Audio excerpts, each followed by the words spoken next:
நேற்று நம்ம bread pudding பண்ணும்போது அந்த ப்ரௌன் போர்ஷன் எடுத்தோம் இல்லையா, ஸோ அதை வச்சு இன்றைக்கி ப்ரெட் அல்வா பண்ணலாமா. அதுக்கு ஒரு கடாயில் கொஞ்சமாக கீ போட்டுட்டு அதில் வந்து முந்திரி திராட்சை தான் வறுத்து எடுத்துக்கோங்க. அதே பேனில் வந்து இந்த ப்ரௌன் போர்ஷனை மட்டும் கட் பண்ணி ஆட் பண்ணி நல்லா ஃப்ரை பண்ணுங்கள், ரோஸ்ட் பண்ணுங்கள். நல்லா கோல்டன் ப்ரௌன் ஆகணும் நம்ம போட்ட ப்ரெட்.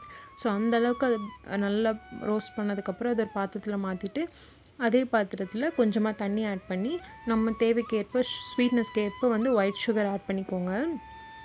இது நல்லா கொதி வரும்போது நம்ம ஆல்ரெடி ஃப்ரை பண்ணி எடுத்து வச்சுருக்கிற ப்ரெட்டையும் உள்ளே ஆட் பண்ணி நல்லா கிண்டிகிட்டே இருங்க. தேவைப்பட்டால் நடுவில் கொஞ்சம் கூட நெய் ஆட் பண்ணிக்கோங்க. நான் இன்றைக்கி வந்து நெய் ரொம்ப கம்மியாக தான் ஆட் பண்ணியிருக்கேன்.